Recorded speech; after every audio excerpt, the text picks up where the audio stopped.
Osiris de León, el ingeniero geólogo, tú eres Osiris. Así es. Ingeniero geólogo Osiris de León, asesor de la Presidencia de la República en sismicidad, prevención de desastres y geociencia. Sí, señor, 3 cosas ahí que los presidentes necesitan tener a mano. Siempre, ¿verdad, Osiris? Pero hoy vamos a hablar de ciclón, porque de eso es que hay que hablar hoy, ¿verdad? Así es. Osiris, así que desde que entre Kenia aquí con el Café Santo Domingo, que es el que comienza todas las conversaciones aquí en el canal 4 RD en Ojalá, ahí mismo arrancamos. Buenos días, gracias Kenia, muy amable. A hablar de Dorian, que está por ahí rondando siempre tu esquina, como dice la canción. Rondando siempre tu esquina, si aquella vieja canción. Sí, señor. Sí. Ahí tenemos a Dorian rondando nuestra esquina. Y queremos saber, porque hemos visto que este es un ciclón muy particular, Osiris. Y bueno, la gente está esperando que tú les digas algo sobre Dorian, que ha cambiado de repente un tanto la trayectoria, que nos va a tratar más suave. Nosotros quizá hubiéramos querido que nos tratara un poquito más, porque necesitamos lluvia. ¿Sí? Así es. Bienvenido a Ojalá. Gracias Ramón por la cortesía de convocarnos a este conversatorio contigo y con el pueblo dominicano en un día muy especial, porque tal y como tú dices, la gente está pendiente a qué va a pasar con Dorian. Dorian es un fenómeno meteorológico que se formó en aguas abiertas del Océano Atlántico, donde la temperatura estaba en 28 grados Celsius, fue avanzando. En la mañana de ayer cruzó el arco de las Antillas Menores en la zona de las islas que tú tienes al sur de Martinica, al sur de Guadalupe, ahí donde tú tienes a San Vicente y las Grenadinas y tienes esa franja de Antigua. Ahí cruzó, encontró aguas más calientes, temperaturas de 29 grados Celsius. Eso ha contribuido a que en la madrugada de hoy Dorian haya subido la fuerza de sus vientos, y de vientos que se mantenían como máximos sostenidos en 50 millas por hora, que son unos 80 kilómetros por hora, en la madrugada y la mañana de hoy ha subido a 60 millas por hora, que son 96 kilómetros por hora. Quiere decir que es poquito lo que le faltaría para llegar a huracán categoría 1, porque cuando la fuerza de los vientos llegan a 119 kilómetros por hora, ya tú lo clasificas como huracán categoría 1. ¿Dónde está Dorian en este momento? Dorian está al sureste de Puerto Rico, porque tal y como tú has dicho, ha tenido una conducta errática, una conducta anormal, ha tenido una conducta en zigzag, como alguien que va caminando medio borracho y no mantiene una línea firme. Así ha estado Dorian. Dorian venía en dirección noroeste, pero desde la tarde de ayer comenzó a inclinarse más hacia el nor-noroeste. Pero ya desde la noche volvió a retomar su dirección hacia el noroeste, es decir, de ir en esta dirección tomando hacia la izquierda, de repente cambió tomando hacia la derecha, pero ya en la madrugada ha vuelto a tomar un poco hacia la izquierda. Eso le proyecta a impactar a Puerto Rico en su bloque sur y salir por la parte noroeste, algo parecido al impacto de María. María impactó a Puerto Rico en la esquina sureste, cruzó de manera diagonal y salió por el lado noroeste, y de ahí pasó por el Océano Atlántico a unos 80 kilómetros de Punta Cana y de Bávaro. ¿Qué puede pasar ahora para ti, para mí, para la gente dominicana que está pendiente a este tema? Pues mira, pueden pasar 2 cosas que son importantes. La primera de ellas es que al impactar a la cordillera central de Puerto Rico, que está en el centro y en el oeste de Puerto Rico, que es un sistema montañoso que llega a los 1.300 metros de altura, eso va a hacer que los vientos bajos se inclinen un poquito hacia la izquierda.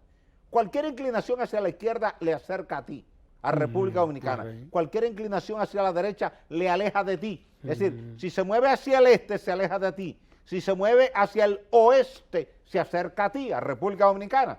Por tanto, el monitoreo es importante, la vigilancia es importante, porque además del componente vectorial que puede aportar el sistema orográfico de la cordillera central de Puerto Rico, tú tienes otro componente desde ayer que tienes que introducirlo en la ecuación física del análisis regional. ¿Hacia dónde se mueve? Tú te mueves en función de qué tanta gente hay cerca de ti. Si tú tienes que salir de aquí, de este escenario, y hay mucha gente de este lado, tú te mueves para acá, porque tiene un bloqueo. Ahora, la tormenta Ariel, que está al este de Atlanta y al este de Carolina, te representa un campo nuboso, convectivo, que te genera una fuerza hacia el lado sur. Lo que quiere decir que los vientos frontales que lleve Dorian van a encontrarse con una pequeña muralla de viento en el Océano Atlántico, y eso le obliga a recostarse un poquito más hacia la izquierda, lo que implica recostarse más hacia las costas norte de República Dominicana. Por eso, en el día de hoy, todos los dominicanos debemos estar en vigilancia de tormenta desde la isla Saona hasta llegar a Montecristi. Eso quiere decir la isla Saona, Boca de Yuma, Juanillo, Punta Cana, Bávaro, Macao, Nisibón, La Bacama, Miches, Sabana de la Mar, Sánchez, Samaná, Las Terrenas, Nagua, Cabrera, Abreu, Río San Juan, Gaspar Hernández, Sosúa, Cabarete, Puerto Plata, Luperón y Montecristi. Todas esas comunidades van a recibir desde la noche de hoy y durante el día de mañana marejadas anormales. Quiere decir que si tú, Ramón, eres pescador y vives en Luperón, abstente mañana de salir a pescar, porque la situación va a estar anormal. Si yo soy, digamos, una persona que tiene un puesto de comida en la playa de Nagua, debo cuidarme mañana, porque ese oleaje anormal puede lanzar piedras y bloques que me puedan dañar a mí y a la gente que está ahí. Por eso cuando se le habla de esto a la gente, es para cuidar la vida de la gente, es para cuidar la propia actividad. Si usted se desplaza por ahí, se puede encontrar con un oleaje anormal que traiga piedras y las piedras le pueden romper el cristal del auto. Eso quiere decir que hay que tener el debido cuidado desde la isla Saona, que tú tienes una comunidad ahí, que es Mano Juan, llegando a Boca de Yuma, que va mucha gente diariamente ahí por turismo. La gente que viaja de Bayahibe a la isla Saona, durante el día de mañana debe abstenerse de esa ruta, porque el mar tendrá un comportamiento anormal, total y absolutamente anormal, y cualquier embarcación pequeña puede zozobrar. Esto implica que desde la noche de hoy, los dominicanos que viven en franja costera, los que tienen establecimientos comerciales, los que van de turismo dominicanos o extranjeros, deben tener el debido cuidado. Sobre todo la gente de Punta Cana y de Bávaro, que es donde se concentra la mayor densidad turística. Que el turista tenga el debido cuidado con la playa, porque una ola anormal puede hacer que una persona caiga a un arrecife, y lo hemos tenido aquí en Santo Domingo en el pasado, gente que en un momento de tormenta se acerca al arrecife a mirar el oleaje, ha venido una ola, le ha golpeado, la persona ha caído y no ha sido posible rescatarle, y se ha perdido una vida por esa situación anormal del mar. Quiere decir que durante el día de hoy todos los dominicanos tenemos que estar muy pendientes a la evolución del impacto de Dorian sobre el sistema montañoso de la cordillera central de Puerto Rico, porque eso define en qué dirección. Y te lo voy a explicar en un lenguaje sencillo que la gente lo entienda. Cuando dos bicicletas chocan, o dos motores chocan, o dos carros chocan, depende de cómo choquen. Si chocan de manera muy frontal, es posible que se queden ahí. Ahora, si chocan de lado, uno se va para la derecha y otro para la izquierda. Eso pasa con la carga de viento que impacta sobre un sistema orográfico elevado, el sistema montañoso de la cordillera central de Puerto Rico. Si choca muy tangencialmente, se te va más hacia la izquierda. Si choca muy frontalmente, entonces tiende a seguir derecho. Entonces, son dos cosas distintas que pueden ocurrir porque están dentro del escenario de la física vectorial. Es decir, cuando esta carga de viento de Dorian, que en el momento actual tiene vientos máximos sostenidos de 96 kilómetros por hora, choque con la cordillera central de Puerto Rico, si choca en ángulo recto, directo, hacia el norte, su tendencia es a seguir hacia el norte de Puerto Rico y entrar en aguas del Océano Atlántico. Pero si entra de lado, lo que hace es que se va para la izquierda y se te acerca más a la provincia de la Altagracia. Lo que quiere decir que todavía tú no tienes muy bien definido dónde puede impactar en territorio dominicano, porque va a depender de una variable que no está condicionada por el ser humano, sino por la propia fuerza de la naturaleza. ¿Cómo se produce el impacto, el roce entre la masa de viento que viene con Dorian y el sistema montañoso que está fijo, que no se mueve, y que el viento lo que hace es que si le da de lado, como dice la gente en el campo, de rechín, chanfleado, se te va para la izquierda, pero que si le da de forma frontal, entonces lo que hace es que cruza hacia el otro lado. Esos dos escenarios son posibles, se pueden presentar. Por eso el monitoreo de Dorian durante la mañana de hoy, miércoles, es muy importante para entonces establecer cuáles son los planes operacionales que deben ser puestos en práctica por el sector público y por el sector privado en la zona costera este, nordeste y norte. Así es, que hay que decir, Osiris, que nosotros hemos tenido una sucesión de, qué sé yo, 3, 4 años de sequía prácticamente, o sea, no hemos contado con aportes importantes de lluvia, y una de las cosas que pudiéramos esperar es que este sistema nos hubiese aportado algo de lluvia para nuestras presas, porque esa es la parte buena de los ciclones, claro, que tienen su parte buena, aparte de que remozan, porque tumban todos los palos viejos. Eso es correctísimo. Eso es una función renovadora es parte de la mecánica del equilibrio ambiental regional. Claro. Tumba ramas de árboles que no son, inclusive te va perfeccionando la flora, porque aquella flora que no se adapta a las cargas de viento termina desapareciendo. En cambio, la flora que sí se adapta, por ejemplo, fíjate que las especies endémicas de aquí, de nuestro trópico, resisten las cargas de viento.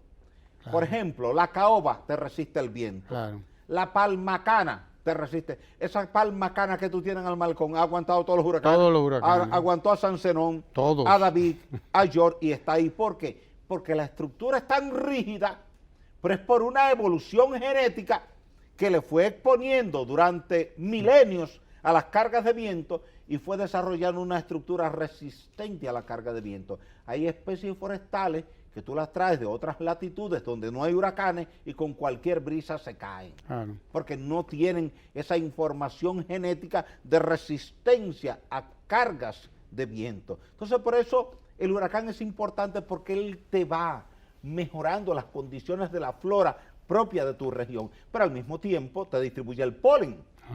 Polen de una zona, te lo traen a otra y te poliniza, y entonces se desarrollan especies que se van adaptando a ese clima.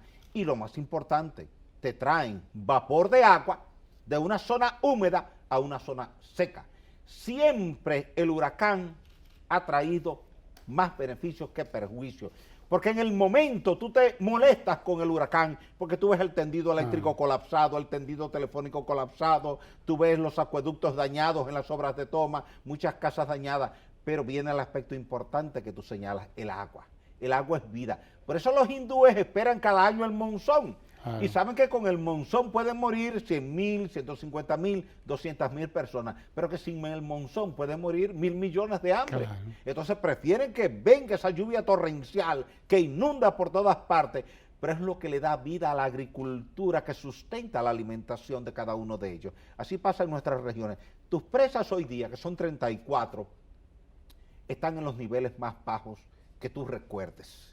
Las presas apenas están hoy día cerca de 450 millones de metros cúbicos como volumen total almacenado, cuando tú puedes almacenar 2.500 millones. Por suerte, se ha administrado de forma racional, de forma técnica el agua, porque el presidente de la República, Danilo Medina, se reunió con el equipo agropecuario, con el equipo de agua y con el equipo de clima para pasar revista desde agosto del pasado año. Y fue ahí cuando se decidió no autorizar la tercera siembra de arroz. Fue en una reunión donde el presidente dijo, no se autoriza la tercera siembra de arroz si no vamos a tener suficiente agua para fin de año. Y se dijo antes de que la sequía entrar en el segmento de crudeza, de acentuación, el segmento difícil. Por eso el agricultor de la línea noroeste y de la región suroeste no se ha sentido muy ofendido porque él estaba previamente informado de que habría una sequía y que ciertos cultivos, sobre todo en el arroz, no se iban a autorizar por falta de agua. Porque tú sabes que el Código de Agua le da prioridad al agua de consumo humano cuando hay escasez. Y el agua de consumo humano es el agua de tu acueducto, de mi acueducto, del acueducto suyo. Entonces, cuando tú tienes que decidir entre poca agua, un acueducto y un canal de riego, prima el acueducto para darle agua al ser humano. Entonces, ahí es donde el huracán, si hubiese pasado un poco más cerca, parte del campo nuboso hubiese estado cubriendo una parte importante del territorio dominicano, tuviera descargado mucha lluvia sobre la cordillera central y eso hubiese contribuido a llenar nuestras presas. Y cuando tú tienes tus presas llenas, que tú almacenas 2.500 millones de metros cúbicos de agua, tú tienes tranquilidad para un año. Te puede llegar un año completo de sequía, tú dices, tengo agua suficiente para acueductos, para canales de riego y para hidrogeneración. De ahí la importancia de tú tener siempre en cualquier país del trópico, sea Cuba, sea Puerto Rico, sea República Dominicana, sea la parte norte de Venezuela o de Colombia, suficientes presas para que cuando llueve mucho, tú retengas y almacenes toda esa agua y luego cuando te llegue una sequía, tú decir, yo tengo agua suficiente. Es el aljibe del campesino que tú conociste en los años 60 o que conoció tu abuelo, que en cada campito la gente buscaba con unos ahorritos hacer un tanque y le ponía un techo de zinc, de forma tal de que cuando lloviera el agua la recogía a través de un cañito, entraba ahí dentro y tenía agua disponible para los meses sin lluvia. Ese es el papel de nuestras presas y de ahí la importancia de nosotros como sociedad cuidar nuestras presas y cada vez que tengamos un poquito de dinero construir alguna presa adicional, porque eso implica capacidad de almacenamiento de agua para disponerla para acueductos, para canales de riego y para producción de energía hidroeléctrica que es limpia y que es barata. Por eso los huracanes pagan sus daños. Siempre se ha dicho, y tú has escuchado muchos líderes políticos decir, el agua paga sus daños. Y decir que el mejor ministro de Agricultura es la lluvia. Porque la lluvia es la que le garantiza a cualquier ministro de Agricultura que haya suficiente arroz, plátano, yuca, batata, habichuela, que es lo que necesita la sociedad para garantizar la seguridad alimentaria. De ahí que las lluvias de este fenómeno se van a estar concentrando más hacia el este, hacia el nordeste, pero ojalá algún campo nuboso de eso, dentro de ese proceso de rotación, se desprenda y caiga sobre la cordillera central suficiente volumen de agua como para mejorar los niveles de nuestras presas. Los huracanes son nuestro monzón. Así es. Y mejor es tenerlos, porque sin ellos no podemos nada. Sin ellos tendríamos un desierto, como el Sahara. Exacto. Eso es lo que la gente tiene que entender, que nosotros tenemos que adaptarnos a los ciclones, no los ciclones a nosotros. Así es. Y que lejos de anatematizarlo, de maldecirlo, tenemos que aprender a recibirlo. Y a convivir con como ellos. lo recibían los indígenas. Que, bueno, ¿en qué fiesta. punto esto viene? Y pues, esto lo que hay que dejar que pase. Donde deja de llover, desaparece la sociedad. Por eso desapareció el imperio maya en Mesoamérica. Dejó de llover en Mesoamérica, tuvieron que abandonar todas esas sociedades que tuviste ahí, en Chichén Itzá, en Tikal, todo eso. ¿Por qué? Porque, bueno, sin agua tú no tienes agricultura, sin agricultura no tienes alimentos, sin alimentos no puedes alimentar al pueblo. ¿Y qué hace la gente? Migra. De hecho, ¿por qué migró Abraham desde la ciudad de Ur, en la Mesopotamia, hacia Egipto? Por una larga sequía. Se secaron los ríos Tigris y Éufrates, no había cómo producir alimentos. ¿Qué tuvieron que hacer? Empacar lo poco que tenían y caminar hacia Egipto, donde estaba el río Nilo, con suficiente agua. Quiere decir que el agua siempre ha motorizado los desplazamientos y los asentamientos humanos. Si el río Sama no estuviera donde está, la ciudad de Santo Domingo no estuviera donde está. Estuviéramos y sabe Dios dónde, pero está el río ahí. Y además el río donde llega al mar, que es todavía mejor. Claro, entonces tú podías venir en la embarcación, atracabas ahí, tenías agua dulce ahí, y entonces la ciudad se abastecía de esa agua dulce que era fundamental. Claro, y a propósito de todo esto que estamos viendo, Osiris y de esas catástrofes, ¿no? Porque secarse por un tiempo, por el que fuera, el Tigris y el Éufrates, no era cualquier cosa. No. Debió haber sido una sequía terrible, terrible. No cualquier cosa, porque todavía hoy hay que ir a ver, al Tigris y al Éufrates, que están ahí todavía. Claro, todavía están ahí. Lo que queda de ellos, pero están ahí. Y son fuentes importantes, siguen siéndolo.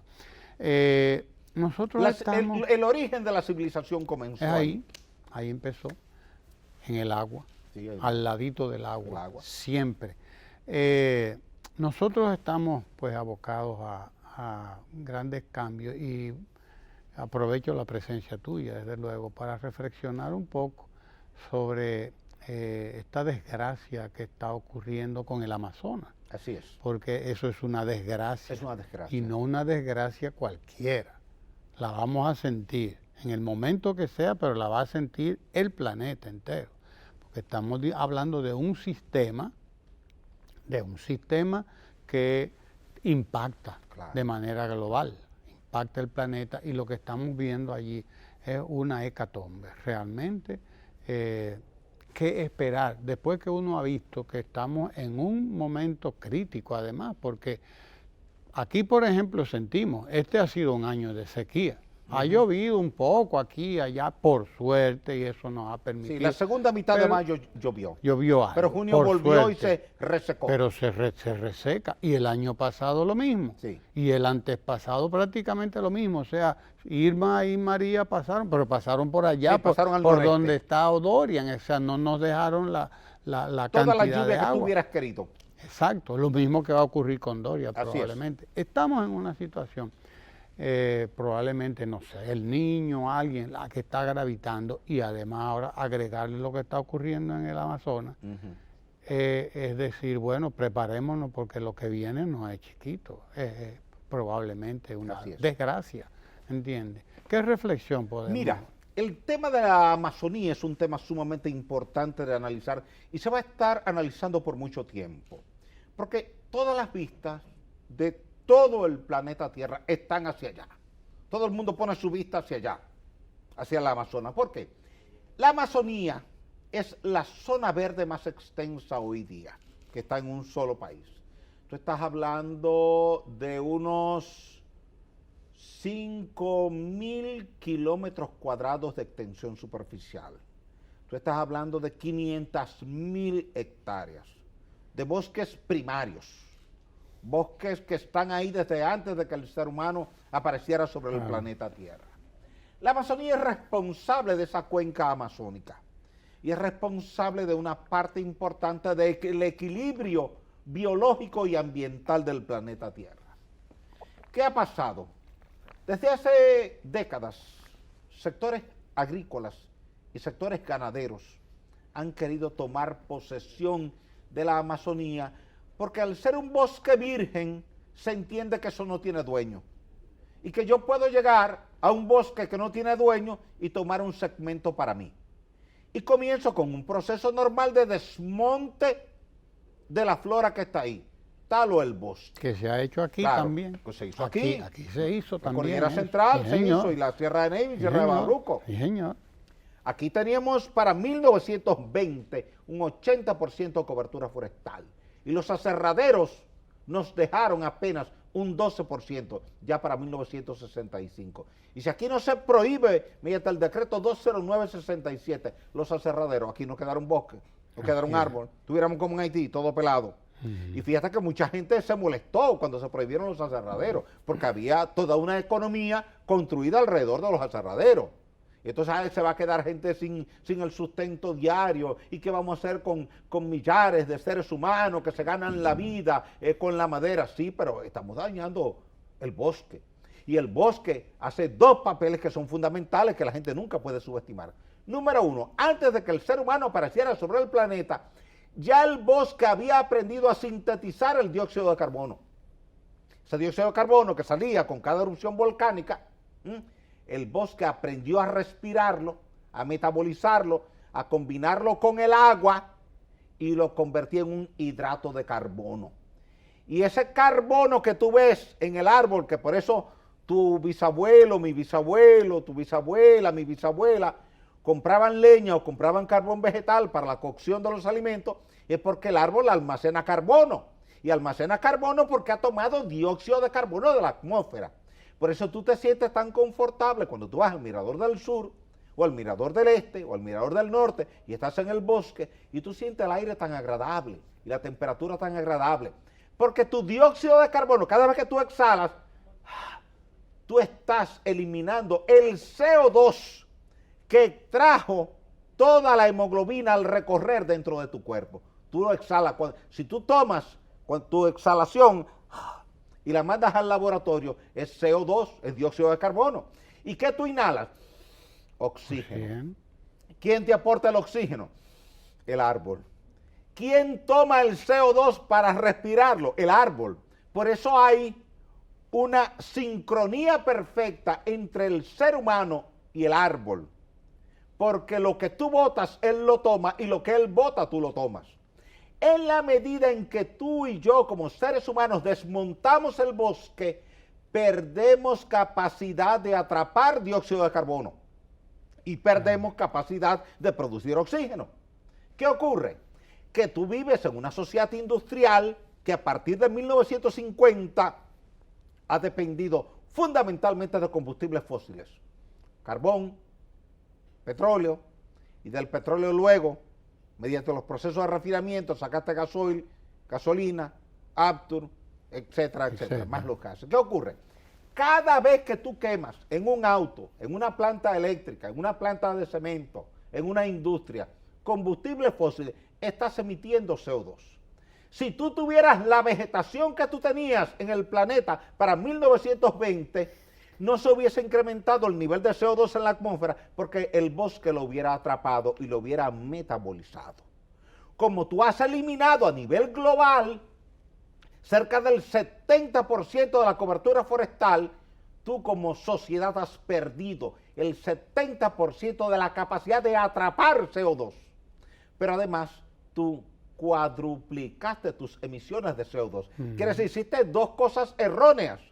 Por un lado, bajaste tu capacidad de atrapar CO2 talando los árboles.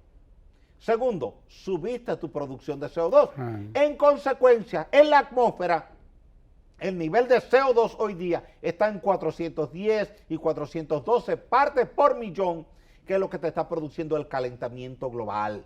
Y ese calentamiento global es responsable de sequías largas y severas como la que tú estás sufriendo desde octubre y noviembre del pasado año 2018. Y es responsable de que se estén distanciando el tema del fenómeno del niño y el fenómeno de las niñas. Cada vez que tú tienes el fenómeno del niño, que es el calentamiento de la superficie del mar en el Océano Pacífico, el vapor de agua se concentra en el Pacífico y la resequedad en el Atlántico y te trae una sequía dura regional. Todas las Antillas Menores, Puerto Rico, República Dominicana, Haití, Jamaica, Cuba, Venezuela, Colombia, entramos en sequía. Centroamérica entra en sequía. Se reduce la producción de alimentos, aumentan los precios y hay insatisfacción de la comunidad. Hasta que venga el fenómeno de la niña.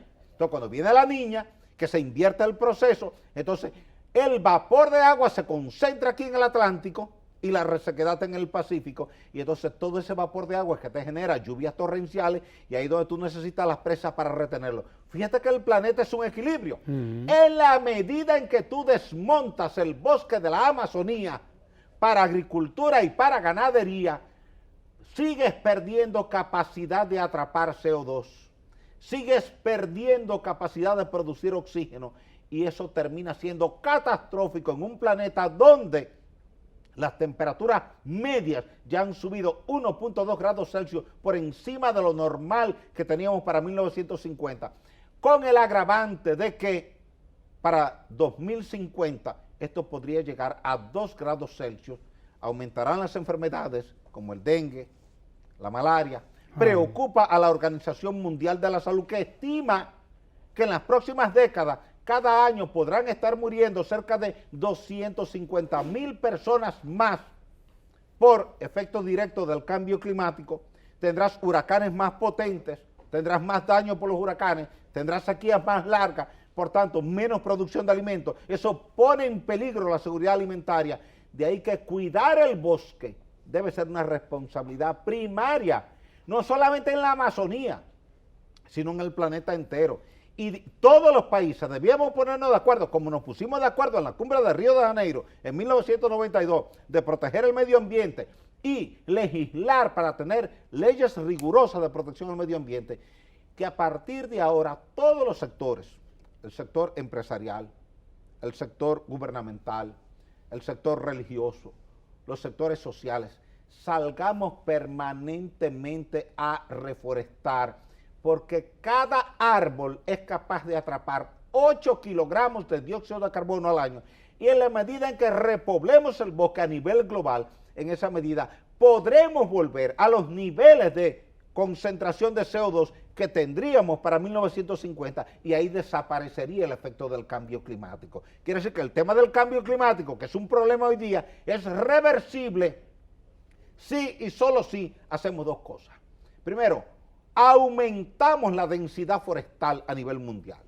Y segundo, reducimos el consumo de combustibles fósiles y en consecuencia estaríamos liberando menos dióxido de carbono. Son desafíos que tiene la sociedad global, comenzando con China, que es quien más produce CO2, el 18%, el 25% del total, luego Estados Unidos, que produce el 18%, luego la Unión Europea, que produce un 8%, Rusia, que produce un 7%, India, que produce un 6%, es decir, nosotros casi no estamos en la contabilidad porque apenas aportamos un 0.0000025%, pero tenemos que hacerlo como parte de una comunidad internacional que está en el deber. Quiere decir que el tema de los incendios, que ya van 75,000 contabilizados en lo que va de año, 75,000, porque son intencionales, no son incendios por rayos. Claro, claro. No. La gente va y tumba, saca la madera y lo que resta como vegetación lo quema. Como te hace la gente aquí en los Haití, como te hace en la cordillera central. Tumba, se lleva el árbol y la basura que queda la quema para que no quede evidencia. Y eso hay que frenarlo porque es un daño no solamente a la zona central y suroccidental de Brasil, sino a todo el planeta Tierra. Así es. Y advertir, Osiris, que si bien es importante que reforestemos, que sembremos árboles, pero lo que es importante también, de verdad, es que conservemos lo que tenemos. Así es. Es que conservemos esos bosques primarios que tenemos, esos parques nacionales que todavía nosotros conservamos, por suerte, y que continuemos la labor que habrá que continuar desde luego, de recuperación de la cubierta boscosa, del planeta y de nosotros aquí en particular también, porque además somos una isla, todavía somos más frágiles, todavía más frágiles. Gracias al ingeniero Osiris de León por toda esta reflexión y toda esta información importantísima que nosotros tenemos que conocer, que tenemos que dominar, para que comprendamos cómo es que funciona la naturaleza y sobre todo para que podamos defender los recursos naturales que todavía nos quedan, los que todavía nos quedan, los que nos quedan aquí en esta islita, que por lo tanto son tanto más importantes para nosotros, y también que aprendamos a ir construyendo lo que debe ser la conciencia global, la conciencia de que la naturaleza es una sola. Así es. No es un pedacito aquí, otro allí, es una sola. Y por eso lo importante que es para nosotros esto que está ocurriendo ahí en la Amazonía. Gracias a Osiris de León y gracias a ustedes por estar ahí con nosotros siempre en el canal 4RD. No se mueva de ahí para que continuemos compartiendo contenidos tan importantes como este que hemos compartido ahora.